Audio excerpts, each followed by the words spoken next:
You're live, Ashley.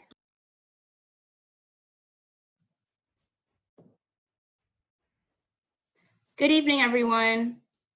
Thank you for joining us for the Power of Prosecutors Know Before You Vote Forum, where we will discuss the power of local prosecutors in our criminal legal system and their role in fueling mass incarceration. We've come to learn that people around the country don't know much about their local prosecutors, also known as state or district attorneys. Many of us also don't realize that we each have the power to not only elect progressive candidates to these offices,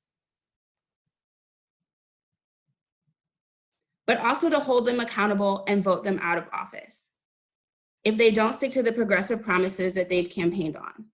We should be demanding responses from local prosecutors that address the root causes of crimes in order to end cycles of mass incarceration. Throughout the country, residents of thousands of counties will head to the polls to vote in their primary elections for sheriff and prosecutor. On August 4th, Michigan voters in Oakland and Wayne County will head to the polls to cast their votes. Because Advancement Project National Office is a 501c3 nonprofit, we cannot tell you who to vote for, but we are determined to share with you an overview of what powers the prosecutor has, what demands local communities are calling for in these races in Michigan and in others around the country, and important information about how you can register to vote, vote by mail, and vote in person this August.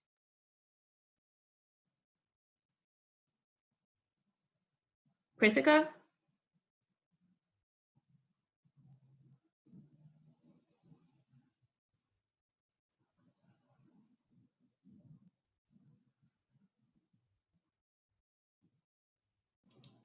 You're muted, Kritika. So much for that warm welcome, Ashley. We are so pleased to be here with some of our incredible partners, and I just want to shout them out really briefly.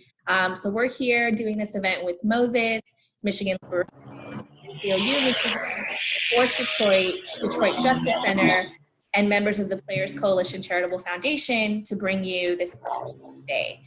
We encourage you all to join us in the fight to create free and safe communities and share the information that you're going to be learning today with your family, friends, colleagues, and neighbors through social media by using the hashtag free and safe. Once again, the hashtag is free and safe. We're also going to have materials to share following today's town hall, so be sure to check out our website, advancementproject.org, and our social media feeds for more information later this week. Lastly, if time permits, and we hope it does, we will have a designated Q&A section at the end of this forum. So please drop your questions in the chat box during this event, and our awesome team who's working behind the scenes will be pinpointing questions that we'll hopefully get to answer during the Q&A. So again, we're so excited to be in conversation with all of you today. We thank you so much for tuning in. And now I'm going to transition to Duran Harmon from the Players Coalition, who is also going to share a few words of welcome. Thank you, Kritika. On behalf of the coalition, I just want to thank everyone for joining us, and also want to take time to thank all the grassroots leaders for taking time out of their schedules to educate us this evening. It's important for us at the Players Coalition to host these town hall, to use our platform best to inform the community members about the importance of voting and knowing who their elected officials are. So thank you again for joining us, and thank you also for my teammates for joining me as well.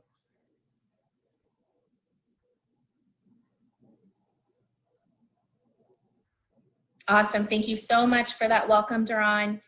So we'd like to start today's forum by sharing a video that we think explains really well the role and power of prosecutors in our criminal legal system.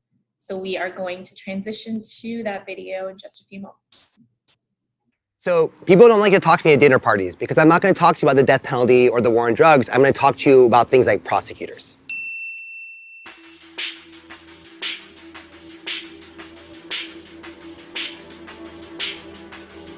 Prosecutors. Prosecutors. Prosecutors. Prosecutors. Prosecutors. Prosecutors. Prosecutors. I am here to offer my semi-informed opinions about the power and potential hope in district attorneys and prosecutors to defuck the criminal justice system.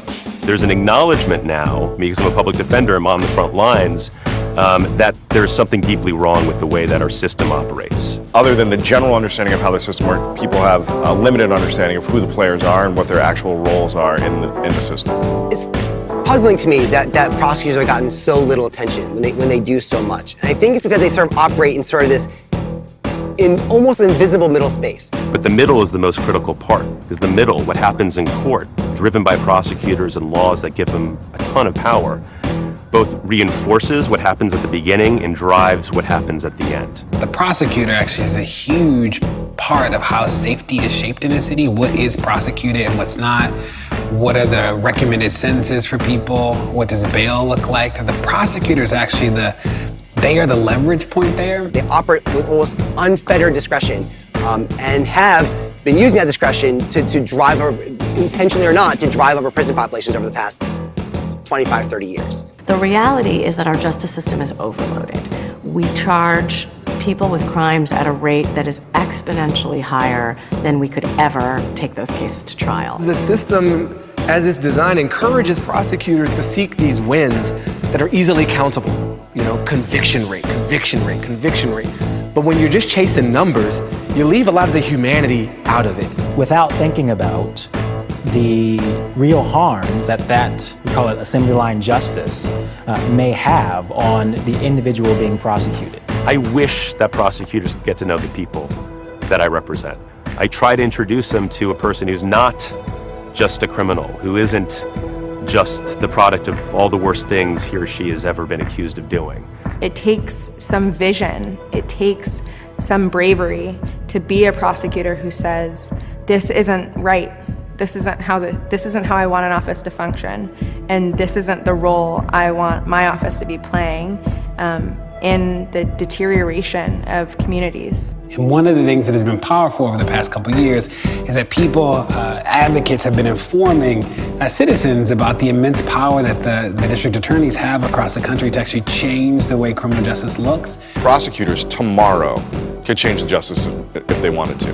The prosecutor or DA has total control over reform. In fact, we can't have real reform without them. In 2018, over 1,000 of those elected prosecutors are up for election. Each of those represents a chance for that particular community to make a statement. What the public wants to have happen is what the district attorney should be doing. Local DAs respond to the local electorate, and they are the only people who have any control over them. And so the way to control who's at the top is to vote. I care about voting in a democracy. I know, it's old-fashioned. An elected district attorney has the power to set policy for an office of hundreds of lawyers, which in turn has a ripple effect to thousands and thousands of cases every month in the system. One of the things that I'm always mindful of is that people made this system, so people can remake the system, people can transform the system, people can undo the damage and build new, imaginative, beautiful things that actually do work for people. And I think that that's the moment that we're in now. So yeah, it's super, it's like a big deal.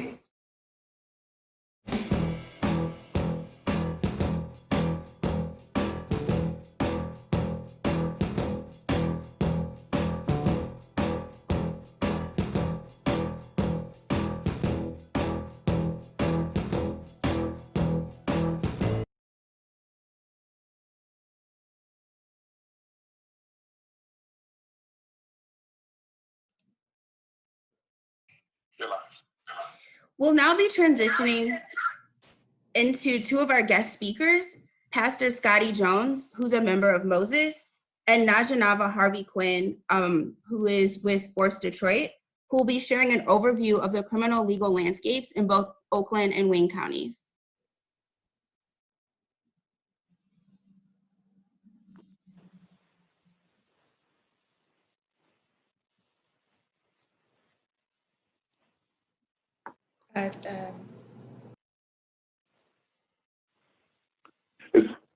It's interesting to know that Oakland County is the wealthiest county in Michigan.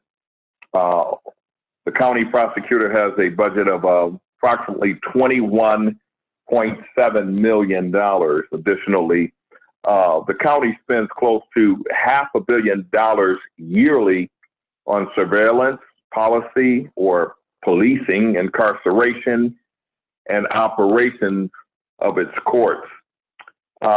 In 2019, Black people made up of 45% of arrests in Oakland County, despite comprising only 14% of the population in Oakland County. According to Vera Institute of Justice, the rate of incarceration in jail for Black people in Oakland County is over 4 times as high as that of white people. The rate of incarceration in prison is over 6 times as high for Black people in Oakland County as white people. Many people who find themselves encountering the criminal legal system in Oakland County are there for an alleged driving offense, like driving without a car insurance or having expired license plates. Detroit Justice Center produced Highway Robbery, a report that details the impact of policing on expanding segregation and incarceration in Metro Detroit area. For example, in Oakland County, data shows that non-white people are arrested at disproportionate rates in every single judicial district.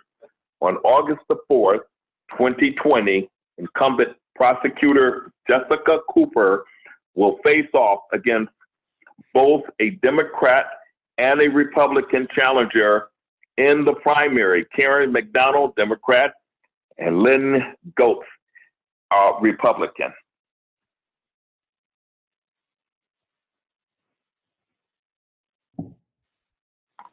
Quick. All right, thank you so much, Pastor Jones. We are now going to transition to Naja Nava, who is going to share a little bit about the local criminal justice landscape in Wayne County.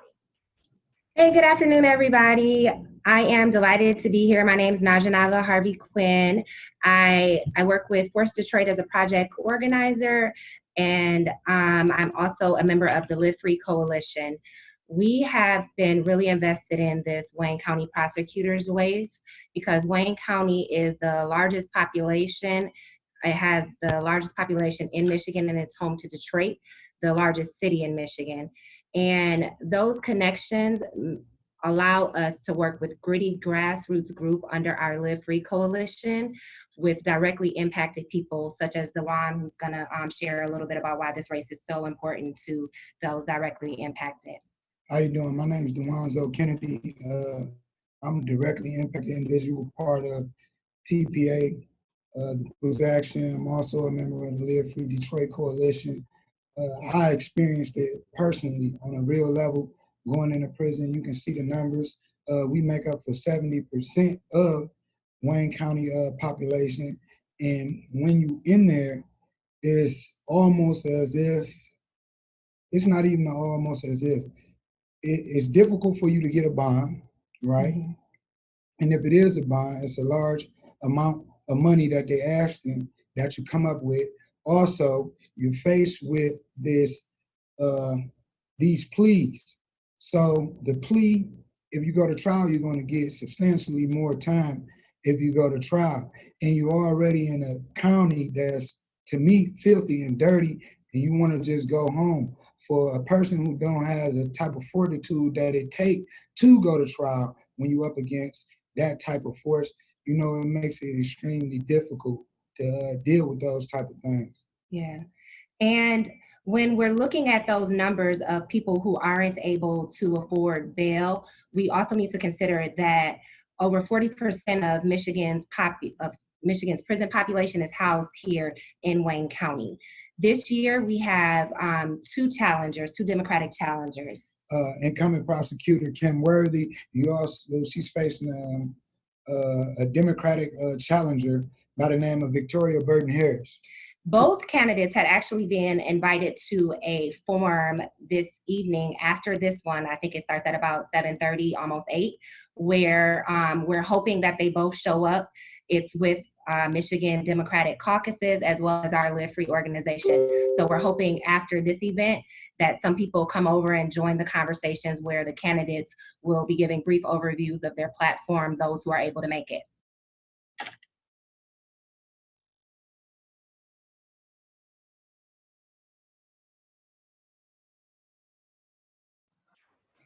Thank you for that important information. It's important to note that Wayne County is the state of Michigan's most populous county and is home to the city of Detroit, the largest city in the state. And the Wayne County system sees one of the busiest court dockets in the country. And the current prosecutor budget is $47 million every year. That's the money that they have to run and operate their office. Black and brown people are disproportionately represented in the Wayne County Jail.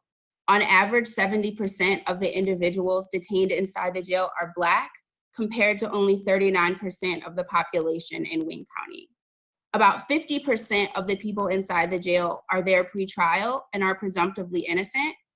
And the Vera Institute of Justice recently completed a study of the jail that found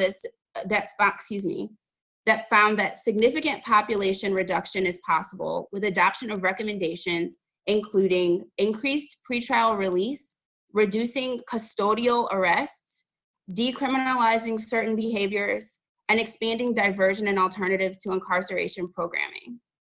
Additionally, 40% of the people who are incarcerated in Michigan prisons around the state come from Wayne County. This means that almost half of the population inside the entire state comes from the Detroit metro area.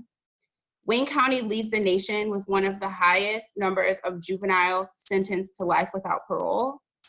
And these are really important numbers if you think about the statewide system, how much of the population comes from Wayne County. On August 4th, 2020, incumbent prosecutor Wayne County will face off against a Democratic challenger in the primary, Victoria Burton Harris. We'll now be transitioning to hear a little bit about the upcoming races and some questions to get us ready to proceed with voting in the fall. Thanks so much for that, Ashley. Those stats are incredibly important to share, and I think a glaring example of the deep-rooted systemic racism in our criminal legal system. And hopefully folks who are watching are getting a sense of what the local landscape looks like both in Oakland and Wayne. I just want to pop in real quick to remind folks to be sure to drop your questions in the chat. If you're tuning in via Facebook or YouTube, please be sure to drop your questions in the chat and we will do our very best to make sure that we answer them at the end of this forum. So in the next part of this forum, our partners from Michigan Liberation, the Neighborhood Defender Services Detroit, and Detroit metro area residents will be joining us to talk about issues in our criminal legal system with the Players Coalition Charitable Foundation members, Duran Harmon, Christian Jones, Trey Flowers, and Jalen Reeves-Maben of the Detroit Lions. So Duran, I'm gonna go ahead and kick it off to you to get us started with our very first question. Thank you. So my first question is for Demetrius Knuckles. Obviously you work with Michigan Liberation and you see a lot. There are a lot of ways that America's criminal punishment system targets Black, brown, and poor people. But one of the biggest is by giving prosecutors limitless power overcharging and plea bargaining decisions. How have prosecutors wielded this power to fuel mass incarceration?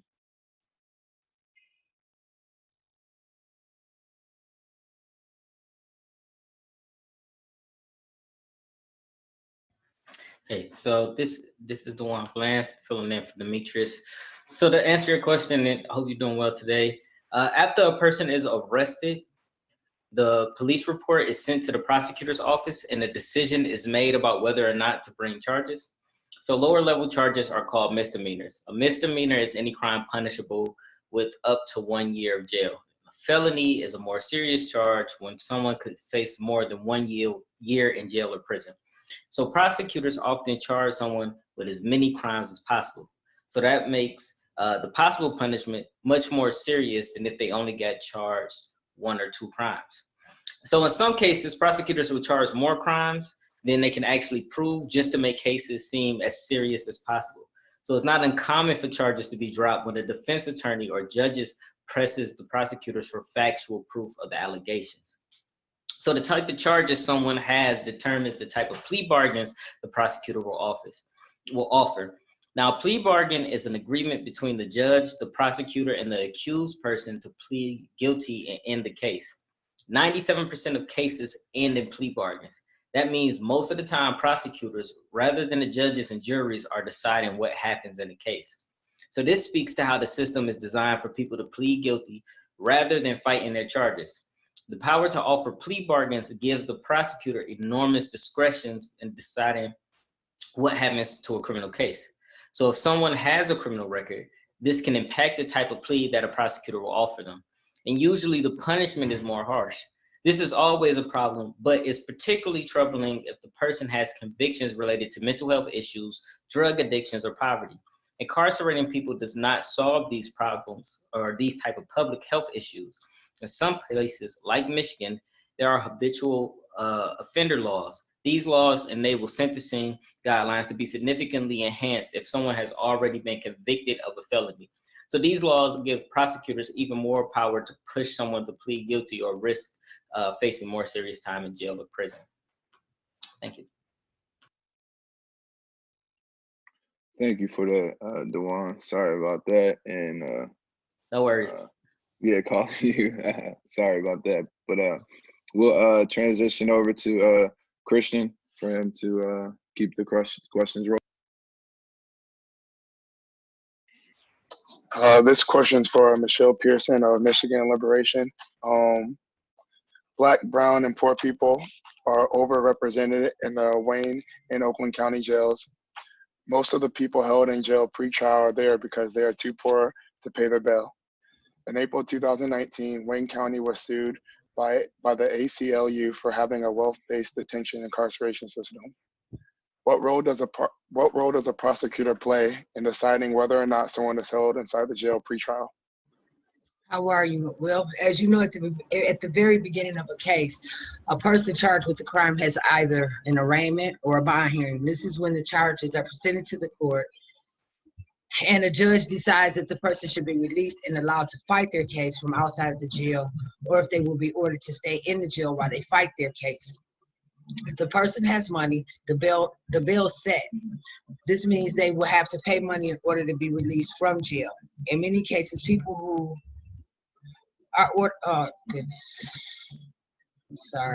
many cases, people who are ordered to pay bail do not have the money to do so. If someone wealthier facing the same charges, they could be ordered to pay bail but have money to pay the court or a bondsman. Then they will be released from jail. This is called a wealth-based detention system, and it's unconstitutional because it is. Oh God. Because it's unequal. Judges are supposed to inquire into a person's ability to pay bail and their financial situation before making a bail decision, but this largely fails to happen.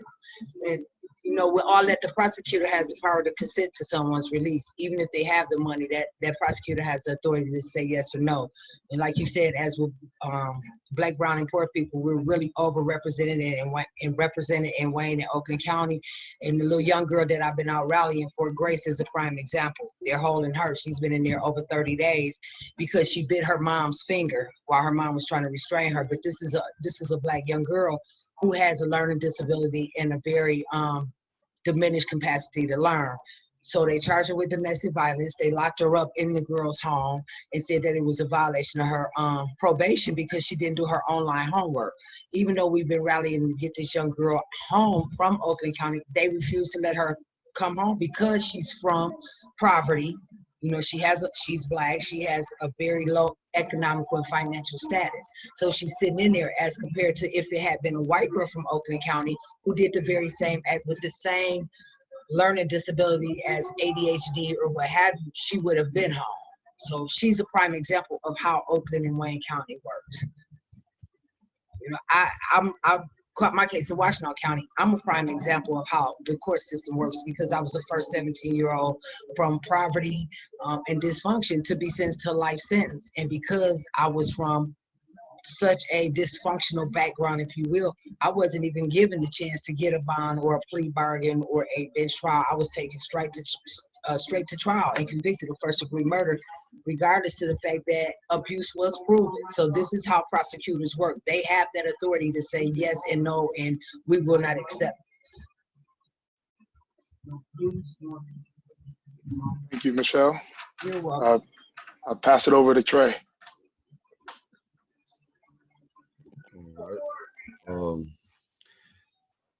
Yeah, just as Ms. Pearson stated out, my question is for Joseph Kirkendall, and you know, as Ms. Pearson stated out about the young female Grace, you know, it's been outraged over the last week. You know, she said the story about her being incarcerated for not finishing her online homework. And, you know, my question is just, how is that possible? And, you know, can a prosecutor send a young minor to jail or prison? That's a great question. A prosecutor can recommend that a young person be sent to jail or prison, and the judge can agree to it, unfortunately. Until very recently, 17-year-olds could be automatically charged as adults. Legislation was recently passed that makes age of adult criminality 18. In special cases, people younger than 18 can still be charged as adults. In Grace's case, and in the case of many other young people, although their cases being heard in family court, they can still be accused of crimes and subject to incarceration as a punishment, even though it is called juvenile detention. It is still very much a type of jail.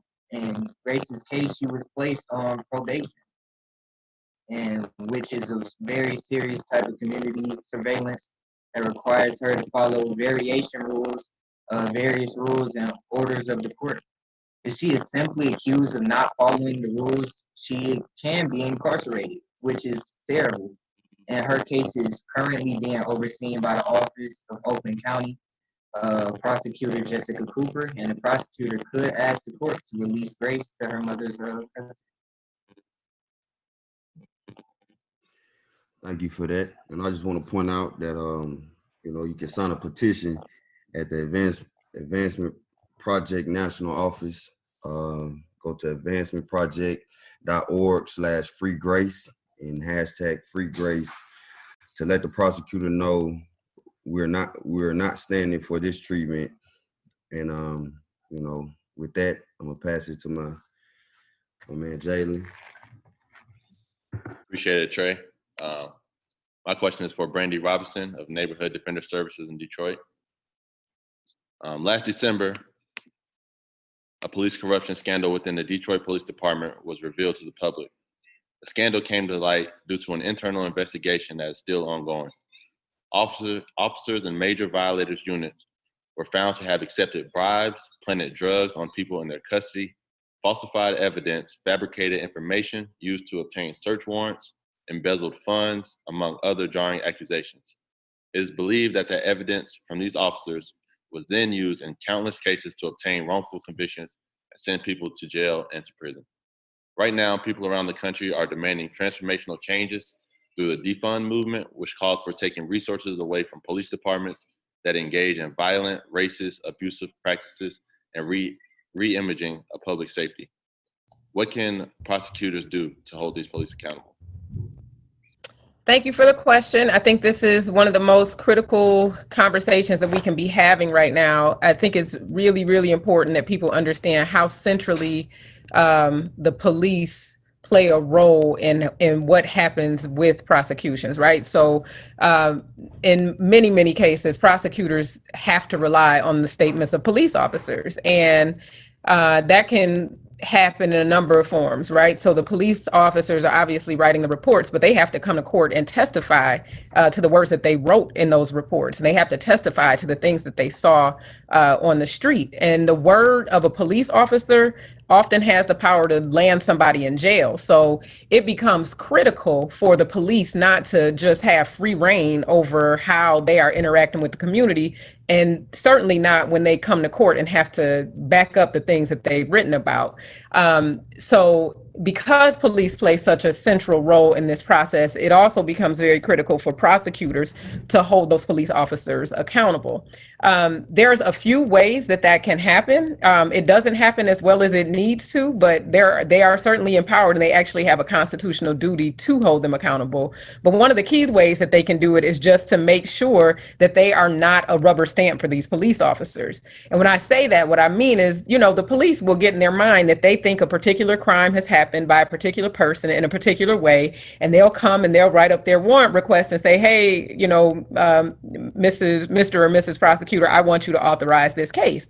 And a good prosecutor takes that role seriously and will be scrutinizing. They will make sure that the things that the officer have written make sense, that they're not internally inconsistent, and they're going to take that officer, and they should be taking the officer's word and their description of what happened and comparing it against other evidence in the case, right? So it should never just be based on the word of an officer. They should be looking to see, what do the other witnesses say?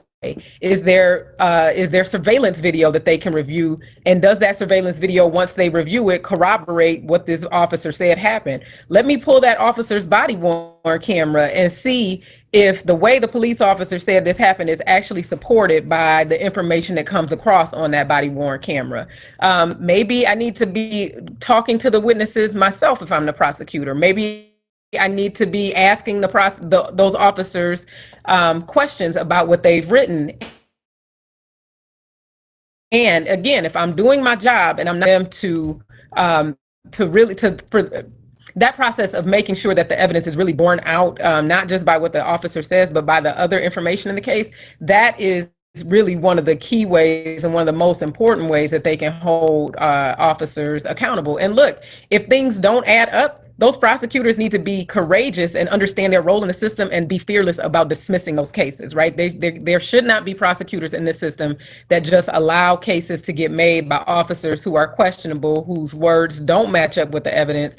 And then that whole charge goes forward against somebody whose freedom is in jeopardy, right? So one of the first things they can do is make sure that there is additional evidence to corroborate the police version of events. There's another thing that prosecutors really have a responsibility to do, and that is to disclose information that tends to show that the person accused of the crime is actually not guilty. And that's called exculpatory evidence. There's a whole line of really helpful Supreme Court case law that requires them, as a matter of the Constitution, to share that information with the defense counsel and with the defendant, because what that enables a person who is accused of a crime to do is to take the information that points towards their innocence and actually be able to investigate and follow up on it and actually maybe prove that they are not the right person or that they're not being prosecuted for the right crime. And so when prosecutors, again, when they're ethical, when they are not just taking the words of the officers, when they're following the mandates of Supreme Court case law, they really should be searching for this exculpatory information, making sure that their officers are not hiding information, and then disclosing that information to the defense. And so that is another really critical part of the process. And again, when you are in a jurisdiction that has a prosecutor who takes that role seriously, you should see fewer things like wrongful convictions. You should see, fewer cases of, people who have had to fight for years pre-trial only to be exonerated because there was some late revelation in a case, right? So that's another piece of it. Another thing that prosecutors can do is to basically just accept that when they are presented with evidence that they're dealing with an officer who is shady, who is unethical, they're just not going to rely on the word of those officers. And that does not always happen. Michigan, well, let me not say specifically, but there are prosecutors and jurisdictions who are very transparent and on a regular basis releasing information to the community about officers who have problems with their credibility. And those problems with credibility could come from a number of sources, right? Sometimes prosecutors, again, they are aware because of their investigation that there are certain police officers who, will make a report and then that report doesn't line up with the evidence. If you know that there's an officer who has a habit of that, that should be a red flag to you that maybe this officer isn't reliable, and maybe you shouldn't accept any warrants from that officer, or maybe you should flag that for the defense. Again, maybe those officers are going to be on that bad cop list because they have been reprimanded internally for conduct that relates to their truthfulness or their honesty. So maybe these are police officers who falsify their time cards, or maybe they're improperly using lien to run background checks on behalf of family members or friends. Maybe these are police officers who we know have been found to be unethical or to be incredible by a court, right? So sometimes defense attorneys will file motions and catch officers up in their lies. And there are judges who will, again, when they're acting courageously and they're carefully considering the evidence, they will agree with the defense. And they'll say, you know what, this officer was not being truthful. And once that specific finding of untruthfulness has been made, that should be somewhere on a list that is publicly available to the defense bar, to the public, so we can know who these officers are. Because if these officers are, it will enable us to do better investigations to make sure that our clients are not convicted based on the words of these shady officers. And it will also just make sure, it will help the community hold these officers accountable. These are not officers who should be allowed to continue, again, to swear out warrants, to testify. Maybe they need to be taken off of the, maybe they need to be taken out of circulation altogether and put in a different, just put on a different assignment. They shouldn't have the opportunity to interact with the police. The last thing I would say is that the prosecutor's role is to do justice. It's not supposed to be about winning. And you know, when they're focused on the right things, that comes through much more clearly than their stats and their conviction rates, which a lot of them I found in my experience to be very concerned with. Thank you. Thank you, Brandy. Gonna pass it back to Deron now. I just appreciate you guys' time. Appreciate you, Jalen. Appreciate you too, Brandy, for that, extensive response to that question.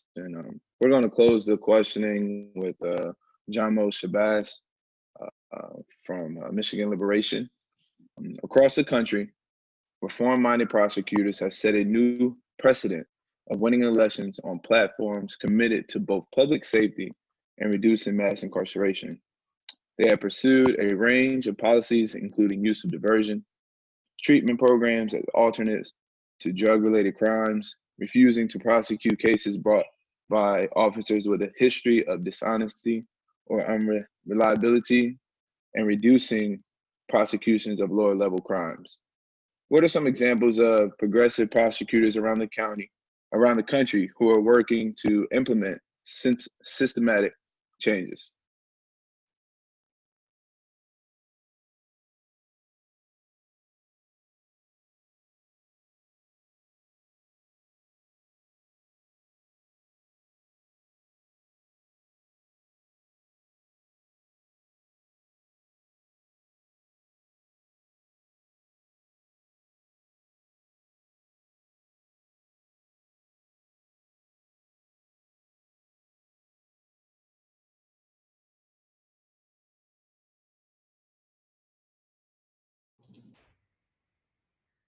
So it looks like we're having some technical difficulties, but we are going to work to get them resolved.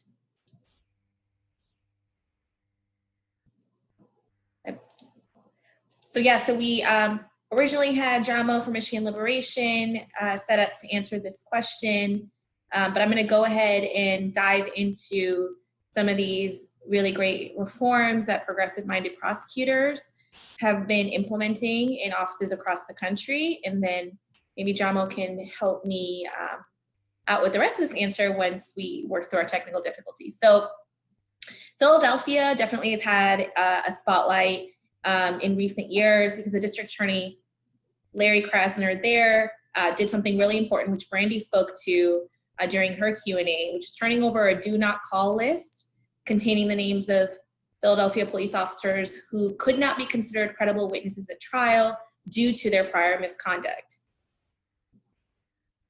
And as Brandy alluded to earlier, this is so simple, but so important for prosecutors to do, is to not rely on or use dirty cops to prove their cases and prove up their charges. These are cops who have a known record and history of not just misconduct, but lying, and cannot be believed on stand. And I think we have resolved our technical issues with Jomo, so I'm going to turn it over to him to kind of walk us through some of the other really exciting reforms that progressive-minded prosecutors are implementing across the country. Right, I apologize, technical difficulties. But as I was saying earlier, even in San Francisco, the district attorney introduced a new bailing policy that forbid prosecuting his office from requesting money bail under any circumstances. That's a great example of progressive prosecutors in our country. Kim Foxx, the state attorney in Chicago, has declined to prosecute misdemeanor cases, traffic offenses, failed to pay tickets and fines. And in Michigan, people accused of traffic offenses, including failure to have insurance, making up significant proportion of the jail population around the state, ending the practicing of jailing people charged with traffic offenses could significantly reduce jail population in Michigan. Another example, further, Fox have declined to prosecute low-level shopping offenses and low-level drug offenses, and instead diverts people to treatment program, which is great. Prosecutors have power to decriminalize by simply not charging people accused of low-level offense, sex workers, children engaged in adolescent behavior, and people who suffer from mental health issues and who would be better served with community treatment option. It is imperative that prosecutors remember that each case, each victim, each defendant are unique and require carefully consideration. Finally, prosecutors work for the people. We can demand increased transparency meeting where citizens can and ask questions, learn about the way that the prosecutor's office conduct business. They should be created spaces for individuals and survivors of harm to provide feedback and to determine how they want to be handled. Thank you very much this evening.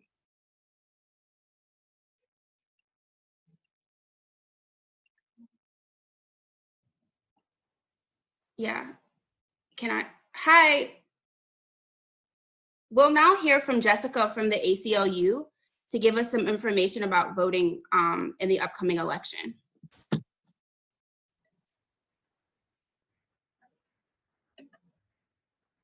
Fantastic. Thank you so much, Ashley. As Ashley said, my name is Jessica Abe, and I am with the ACLU of Michigan. And with just under 2 weeks to go before the August primary election, we want to make sure that you have all of the information you need to get out and vote on August 4th. So before we dig into the nitty-gritty of your voting rights, I want everyone to grab a pen or your phone and mark down this website, michiganvoting.org.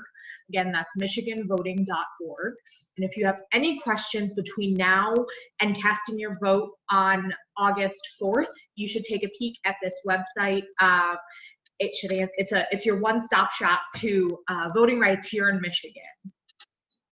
Now that that's out of the way, I want to dig into the meat of voting on August 4th.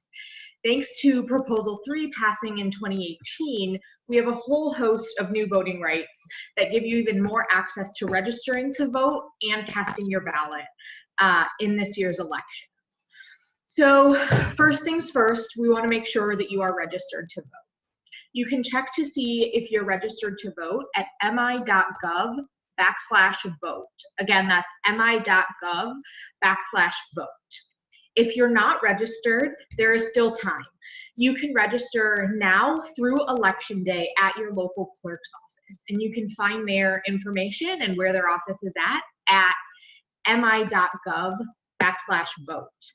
And when you get to your clerk's office to vote, you need to bring with you a proof of residence. So that means anything that shows your name and address will do. That could be a utility bill, a bank statement, or it could be a state ID or a license. And then once you're registered to vote, we need you to make your plan to actually get out and vote. And this year, there are a few options for you. One is voting absentee, and the other is voting at the polls. So if you are voting absentee from home, first you need to request your ballot. There is still time between now and Election Day to request your ballot, but since we are so close to Election Day, we recommend that you request your ballot now. After this call wraps, head to mi.gov/vote and request that ballot. After tonight, we recommend you go in person. Because mail has been taking a bit longer these days, we're at the point before the election where we are recommending that folks go into their local clerk's office to request their ballot. And you can find their office at the same place that we've mentioned before, which is mi.gov/vote. Once you've got your ballot, we want you to fill it out and return it to your clerk's office. Mail has been taking a bit longer these days. So if you plan on mailing it back, you should drop it in the mail no later than July 28th, which is next Wednesday. Let me double check that my dates are right. No, that is next Tuesday, a week before the election. So a week before the election, you should drop that ballot in the mail to make sure it gets into your clerk's hands ahead of time before Election Day. And then after the 28th, if you've still got your ballot, we recommend that you go to your clerk's office and drop it off in person. And again, you can find your clerk's office at mi.gov/vote. Your absentee ballot has to be received by your clerk by 8 p.m. on Election Day. And so we really encourage you to make a plan to vote that includes returning your ballot in time to be counted. And candidly, we would love to have you turn in those ballots as soon as possible. If you've already voted and are hanging onto your ballot, get it into your clerk's office, drop it in the mail, and make sure that your voice is heard on August 4th. Other option, voting in person. Unlike other years, there are actually a few options this year for voting in person. So first things first, you can vote in person at your clerk's office by absentee ballot. And you can do that between now and 5 p.m. on August 3rd, which is the Monday before Election Day. Again, you can find your clerk's office at everyone's favorite website, mi.gov/vote. And you can check their hours and see when they're open. And when you arrive, let them know that you're there to vote by absentee ballot in person, and they'll help you through that process. The tried and true method of voting is voting at the polls. And if you plan to go to the polls on Election Day, make sure you know where your polling location is. Helpful to just double check where it's at in case it's moved. Last election, I was standing in the wrong line and it was actually across the cafeteria where I vote.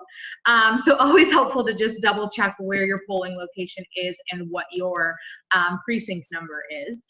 And you can check that at mi.gov/vote. But once you've got your polling location, remember that polls are open from 7 a.m. to 8 p.m. on Tuesday, August 4th. If you are in line at 8 p.m. on Election Day, you are entitled to vote. So if there is a long line at your polling location and it is at 8 p.m., please don't leave the line and make sure that your voice is heard. And of course, we want you to practice social distancing and good public health measures. So wear a mask. If you've got hand sanitizer, bring that with you and make sure you're not standing too close to anyone. And then, just to close out, I gave a lot of information and I want to just redirect some folks to a few important sites. The first is, again, michiganvoting.org, which is really your one-stop shop for all things voting rights. You can send that to friends and get them up to speed as well. The second is mi.gov/vote, which I'm sure is burned into your brains at this point. But this is where you can check your registration status. You can find your clerk's office and you can find your polling place. But we also want to make sure that you all have you have the tools at your disposal to report any issues you see as you are voting between now and election day.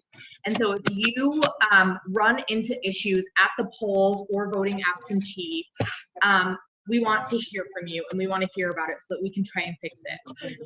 So you can email us at questions@michiganvoting.org or call the number 866-OUR-VOTE, and someone will work to address those issues ahead of election day. Again, that email is questions@michiganvoting.org, or you can call 866-OUR-VOTE. Thank you so much.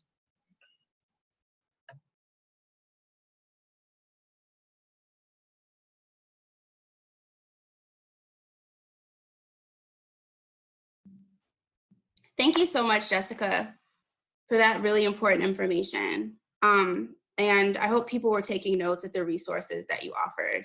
And the ACLU is a great resource for helping prepare people ahead of the races this year. So thank you everyone for answering those really important questions. We're just gonna give a little bit of an overview of what we've been able to hear tonight. At Advancement Project, we work by partnering with grassroots organizing groups, and we've been really lucky to work with some of the groups that are in Michigan. Michigan Liberation is a really close partner of ours, and we've been excited to support their work.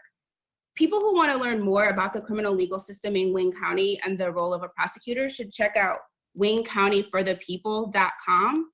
There's a lot of really helpful information to help prepare for the race that's coming up on August 4th. And really lays out a lot of the issues that we've been talking about here. Another thing that I want to just lift up and highlight is really that the prosecutor plays a gatekeeping role into the criminal legal system and can really stop the police from abusing their discretion and abusing their power for arresting people or accusing people of crimes that maybe they didn't commit, and can really interrogate police and hold them accountable, but can also decide if a case should move forward. And that's really, really important because oftentimes once people get pushed into the criminal legal system or are brought in accused of a crime, it creates a really long, winding road that's often very, very hard to get out of, and that can keep people ensnared in the system oftentimes for their entire lives. So that's really important to note how much power they actually have, and also to remember how much power you have. I really encourage people to really think about the types of communities that you want to be living in and what candidate really is working towards those ideals and who can get us to the closest point that we're trying to reach. Something else that we really encourage our partners to do and that I push myself to do and other people in my life is to really imagine the type of world we want to live in. And we've been living in these systems for a really long time and doing things a certain way. And one of the really powerful things about some of the reforms that were named in one of the earlier questions is that there are bold people who are willing to take risks in the name of real public safety and in the name of real community. And so I would encourage people to ask themselves, like, how do you really think we should be responding to harm? How do you really think we should be addressing community needs? Another thing that we like to lift up is how much money is spent on public safety and how much money we give to police and how much money we give to prosecutors, and if we're getting a return on our investment. And if the answer is no, what are the things that you'd like to see that would make you feel like there was real accountability in the criminal legal system? Something that was kind of touched on is addressing root causes of behaviors that are criminalized. We know that Wayne County is about 1 in 4 people live below the poverty line.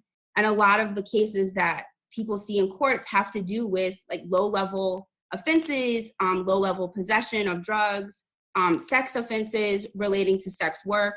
Those are all things that prosecutors have the power to decriminalize and to better address using mechanisms that are not jail, prisons, or like abuse of police discretion. There are ways to deal with those things that don't involve the criminal legal system. And one thing that we really want to see is prosecutors who can acknowledge that they're not social workers and they're not people that are they're not equipped to deal with social issues, and that we should be supporting organizing, and we should be supporting organizations that actually are trained and resourced, or not as well resourced, to do those things. Because if we took money away from the punitive system and put it towards addressing root causes of crimes, I think we'd be closer to building the communities that we want to live in. The last thing that I'll lift up before I transition to my colleague, Krithika, is during the COVID-19 pandemic, we've had the opportunity to encounter a lot of people who are directly impacted by COVID-19, and that's people that are incarcerated in jails and prisons. And in Wayne County, I've been really fortunate to work with a group of lawyers, including Detroit Justice Center, to sue the Wayne County Jail, because it's our position that they were failing to provide adequate protection for people inside during this crisis. And so we really want to lift up what's happening inside of jails and prisons around the country during this pandemic.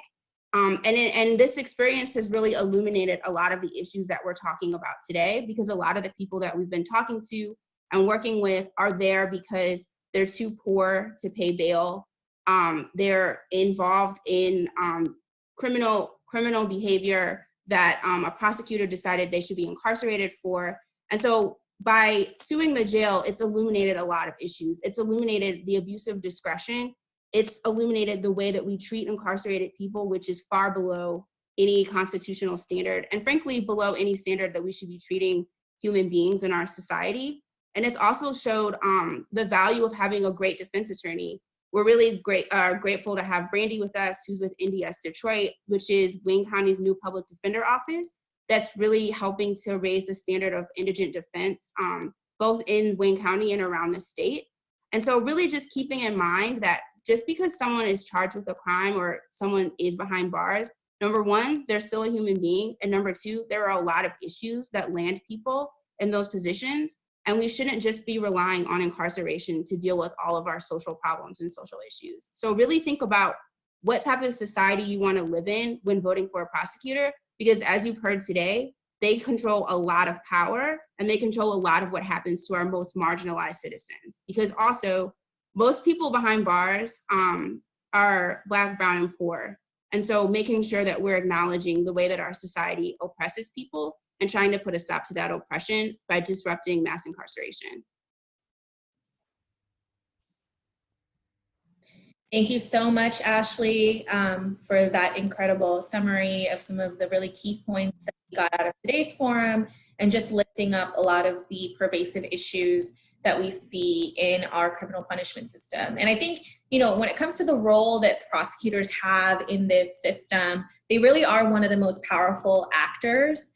And there are so many kind of simple common sense things that they can start implementing right away to interrupt the cycle of mass incarceration, right? So I just want to quickly walk through some easy common sense things that progressive minded prosecutors can do once they're elected to office. So one of the first things is they can make diversion the default, right? So there are already well-designed programs that divert people from jail or prison or from the justice system entirely that can conserve resources. It can help reduce reoffending, and it can also diminish so many of the collateral harms of criminal prosecution that we see, especially when it comes to folks being held pre-trial, where even a short amount of days spent in jail can result in loss of employment, loss of housing, and can really interrupt kind of the family dynamic if the person being jailed is a primary caregiver or the caretaker of, a sick family member or a loved one. So that can be kind of an easy framework to implement day one, is let's make diversion the default rather than incarceration the default.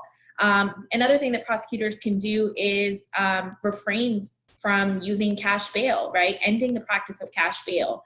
It is really grotesque and horrific that people in this country have to buy their freedom, and those who are released pre-trial are those who have the resources to post that money bond and to pay to get out of jail. And that shouldn't be the standard, and that shouldn't be the framework within which we operate. Prosecutors can look at mental illness and drug addiction as public health issues instead of public safety issues, and encourage treatment rather than criminalization of these issues. The other thing they can do is, as we heard today from so many of our guest speakers, is charge with restraint, but also make sure that they're actually employing the process of plea bargains fairly. 97% of criminal cases end with a plea bargain, with the accused person pleading guilty. And to induce defendants to plead guilty, prosecutors often threaten defendants with more serious charges and harsher sentences if they take their case to court and are convicted. And I just want folks to sit with that for a minute, right? So the penalty for deciding that you want to fight to prove your innocence, or that you want to fight and take your case to trial, is to be presented with more serious charges.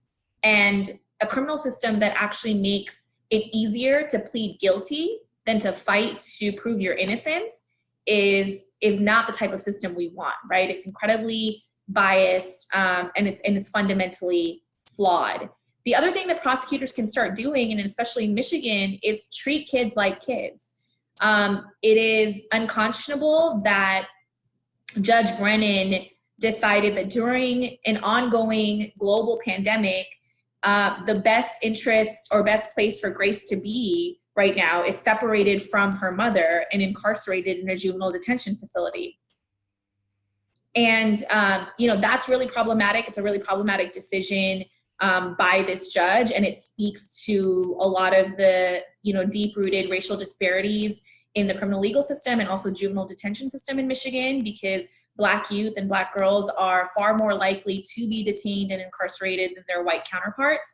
But prosecutors also have a role in this, right? And the prosecutor in Grace's case had a huge role in deciding whether or not to even bring charges to begin with. So I think, it's really important for folks who are tuning in to recognize not just the scope of power that prosecutors have, but ways in which they have, because of that power, actual, the actual ability to make tangible changes that can decrease the scope of mass incarceration, the number of people who are currently locked up, and really, push forward a new framework for how we think about public safety and what truly makes us safe. Because caging people is something we've done for hundreds of years now, and it hasn't produced the type of safety that people think it does. So it's time for us to, start thinking about a new paradigm and a new framework. So with that, I want to transition to our Q&A portion. As we promised earlier, we have been looking at the questions that you all have graciously offered in the chats, and we've pulled a couple that we think would be really good for the players and some of our guest speakers who've joined us today to share their perspective on. So the first question that I actually want to lift up for the players to answer is to just share, what got them interested in criminal justice issues, and how this is, a topic that they became engaged on. So if any of the players want to chime in to just kind of share, one, when were you kind of first exposed to the criminal legal system and the issues that are so deeply rooted in the system, but also like what inspires you to want to get involved and speak out on these issues? I'll go. I was actually introduced to, obviously, the Player Coalition by a teammate of mine, Devin McCourty. He was a part of the task force of the Players Coalition, and he asked me just to go to, one event with him. And when I went to the event, it was extremely eye-opening. You see all the statistics for the Black, the brown people, and how they are disproportionately, just convicted at a higher rate than, like you said, our white counterparts. And when I'm sitting there and I'm listening to all this information, I had a cousin who was, convicted of robbery, not armed robbery or anything. And like we said, with these plea deals, he was, I think, 20 at the time, and he stole some money from kind of all over the state, and it was a good amount of money. But they went in there and talking to him, they went in there and they told him, like, look, if you don't take this plea bargain, we're going to convict you of 44 years. And he took a 11-year plea, for a nonviolent crime. And the older I got and the more I got involved, I realized, he was a statistic of this, systematic racism that we do have. And, we've been fighting to try to, to get him out, file motions, did a lot of different things, hired lawyers, and, he's still in there to this day.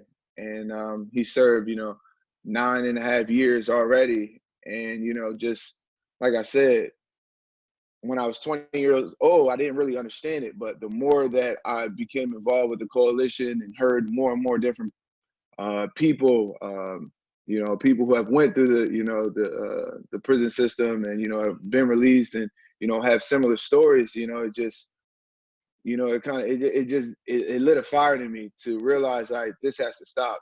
It has affected my family. It has affected, families across the country. And for me, I wanted to do more. Like, I'm obviously still working. We're trying to find ways and still trying to find ways to get creative to get him out. But, just for me, it was a family member who I realized who was done wrong by the system.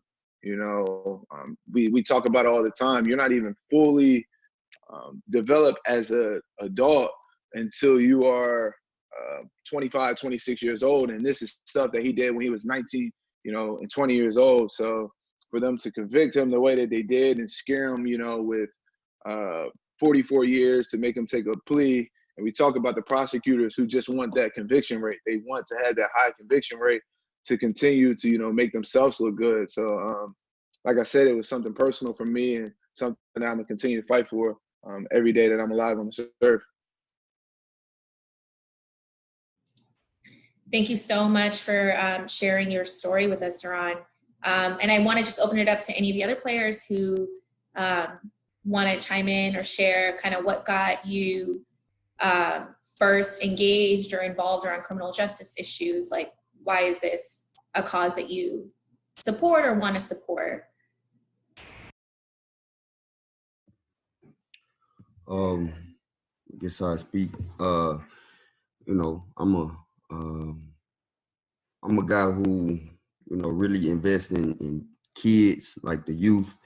And, I've been around the Detroit area, around my hometown, things like that, just having conversations with kids, with group homes and things like that. And when you kind of see the effect that, I personally haven't had a personal experience in the justice system, but when you hear stories and you understand that this kid is, you got a young kid that's probably without a father, without a role model, without a positive influence, and is due to being in the system, due to being unjustly, incarcerated, and you just see the effect from generation to generation that it has on, the Black community and the community of the youth in general. So for me,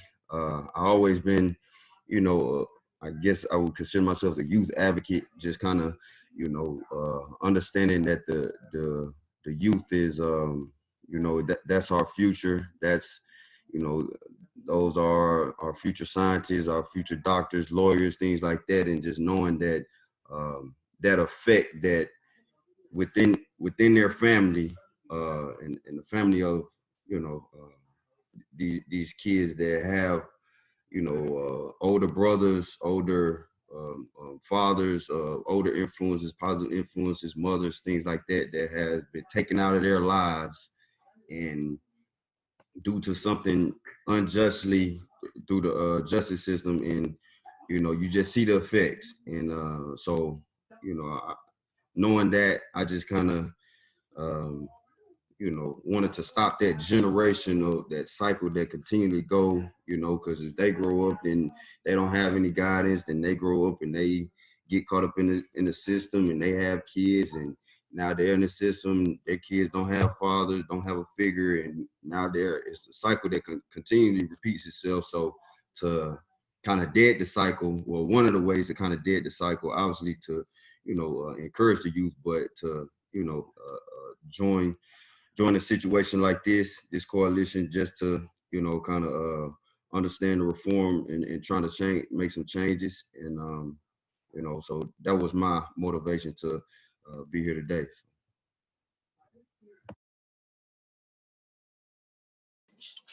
For me, I just wanted to be a part of, change. Like Duran said, hearing the stats, not only just in Detroit, but around the country, just about people of color who systematically get picked out and you kind of stuck in the system. And it's a tragic thing. I know for me, I do some work in Detroit, in the Detroit area, and you can kind of see the effects of a lot of these kids who have parents incarcerated for, who go away for just, petty crimes. And like these kids, they're just as smart as any other kid that I met, but they have limited resources, limited opportunities, and single parent homes, and like just these stats, it's just so alarming. And I just wanted to obviously use my platform to, help be a part of change. This is the year 2020, and I feel like we should be past this systemic racism that we have in our country. And I just want to do everything I can to, build my knowledge on politics, just helping people. And that's why I wanted to get involved in it. And when Duran reached out and asked if I wanted to be involved, there was no question. I just want to do everything I can just to have change. I would say, for me, I think it's just me being here today is more so of a educational piece for me. I think I'm a person who can kind of have that bad outlook on like politicians or just politics in general, and I think I've been bad about that in my life so far, just not getting the knowledge like I should, or not being up to date on prosecutors and DAs and things like that. And I think that's really my main motivating factor to be here today. But as far as just the criminal justice system, I think I would have to say I would attribute that to my time in college, just learning about the school to prison pipeline, learning about the private prison systems, how people, citizens get counted towards certain states and things like that. I think that's what really kicked off my interest in learning kind of like the effects of the justice system and how they affect certain demographics.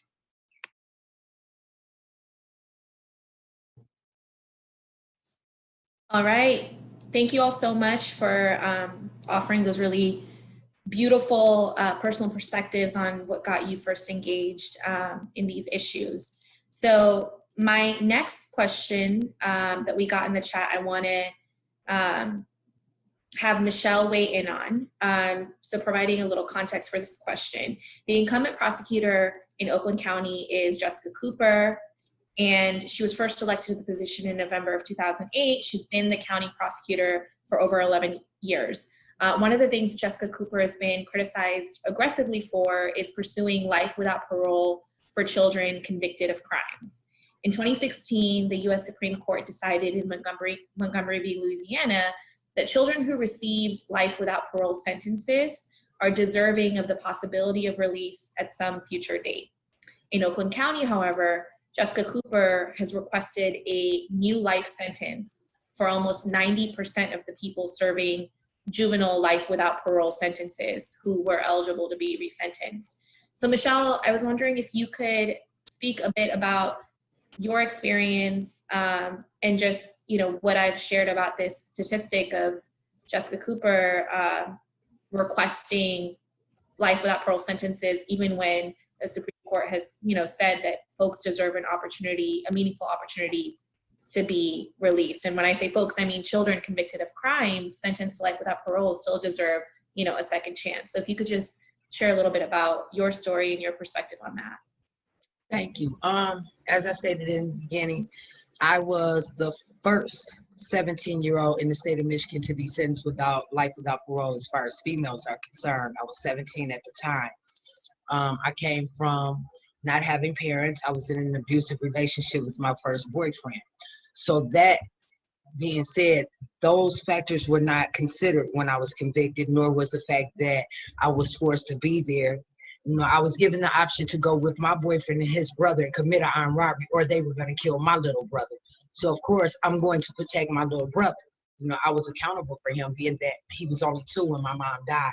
All this was brought to light. They did not care. It was a racial thing. There was a, if you will, a somewhat middle high class white lady that was killed in my case by accident. And because I was a young black kid from poverty and you know, basically being on the streets, they felt like I was a threat.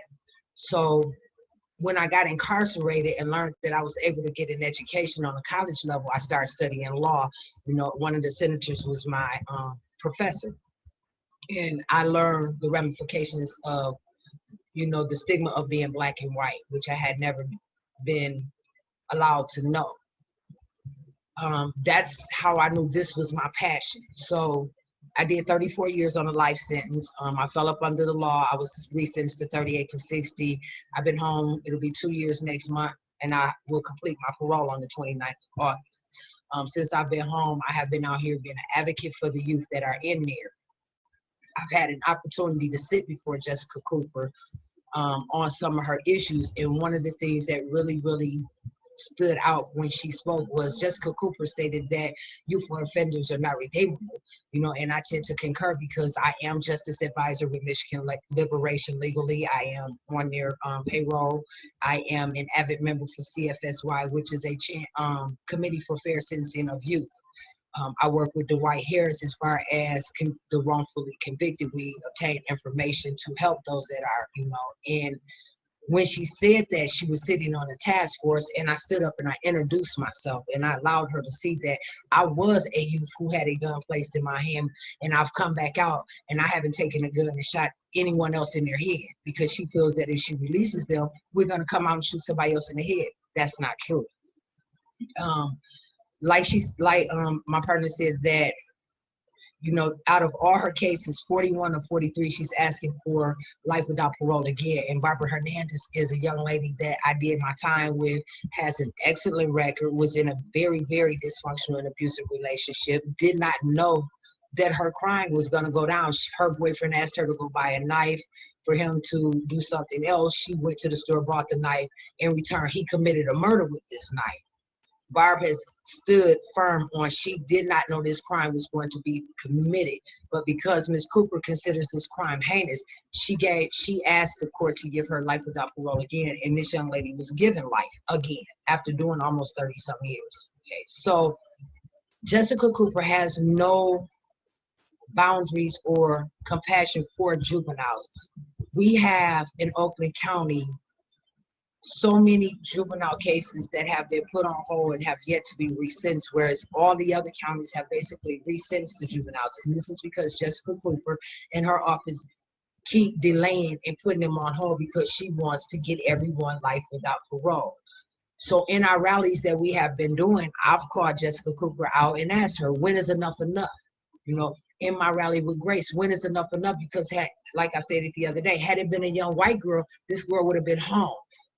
You and Judge Brennan decided to keep this young girl until September, as they say. We don't know if that's gonna go beyond. They did deny her release, you know, and it's heartbreaking because what can you offer her as a kid that is locked in the system? When you lock a kid up in the system, it makes them bitter, it makes them angry, it makes them distrusting, you know, it makes them wonder who's going to help me.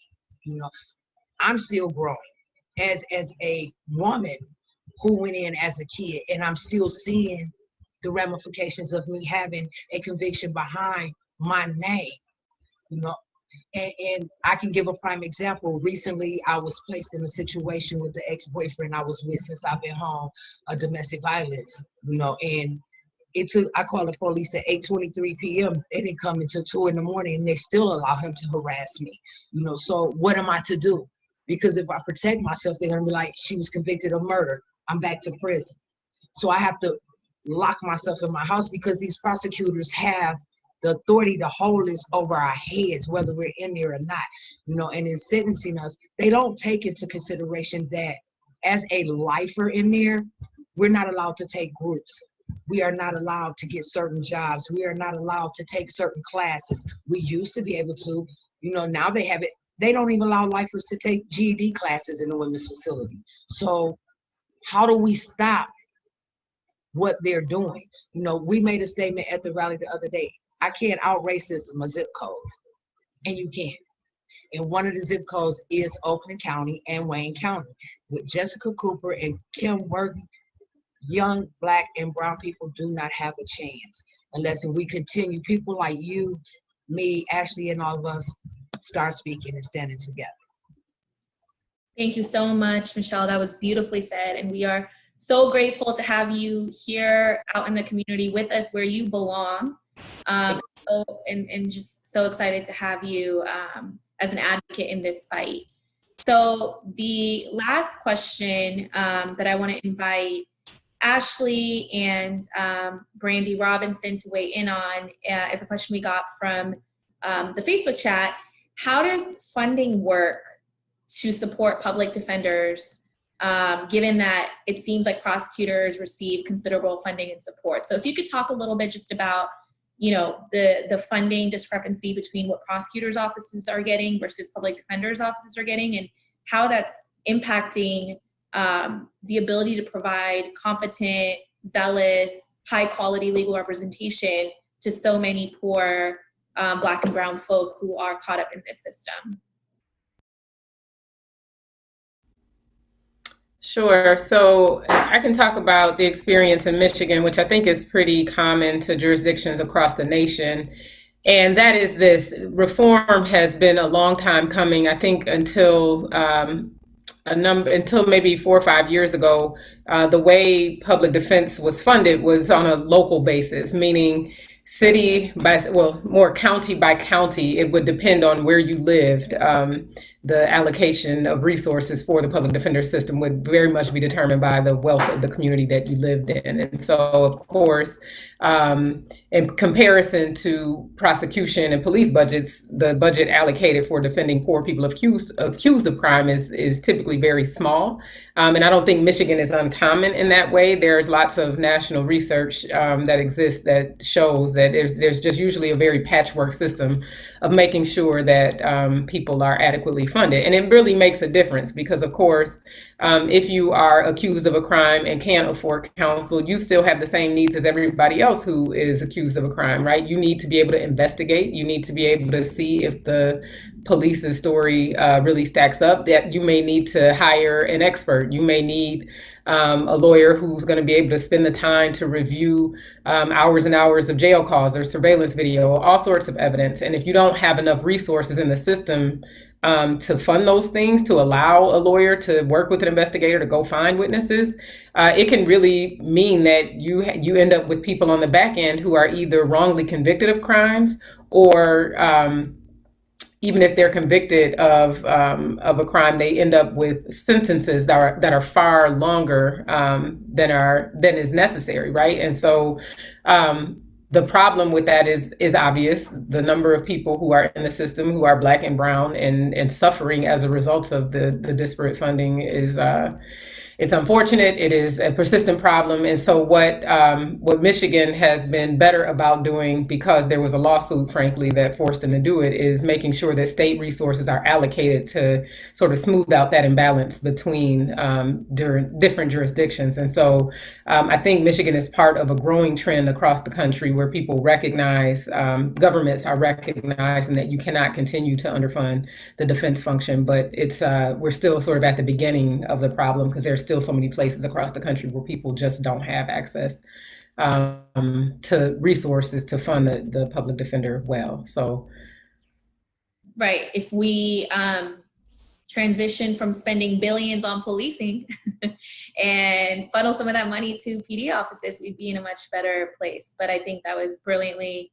explained, Brandy, and thank you so much for providing your expertise and insight on that issue. So that takes us through our Q&A portion of the forum, and I'm going to now turn it over to my colleague Ashley Carter, who is going to close us out. I just want to thank you all for tuning in, and know that the fight doesn't stop here. But Ashley will share more about kind of next steps and what you can do to make sure you stay informed about the candidates in these upcoming races and other races across the country, and why it's so important for you to get involved and stay involved. Thanks, Krithika. I just want to first thank everyone for being a part of this really important conversation ahead of these really, really important races. There have been a couple questions about how people can stay involved or after they vote. I just want to kind of lift up something that Brandy shared about the funding. There's been an increase in funding because for indigent defense around the state. And it was because there was a lawsuit. The state didn't just decide that they cared about poor people. They were forced. But also, I think the voices of residents of Michigan and people across the state really helped to amplify the needs. And I think that that's what we're seeing around the country as it pertains to the criminal legal system. People, regular everyday people, deciding to speak out and deciding that enough is enough and that this is not the world we want to live in, that we want something better. And I think we're in a really transformative moment that hopefully we can all take advantage of.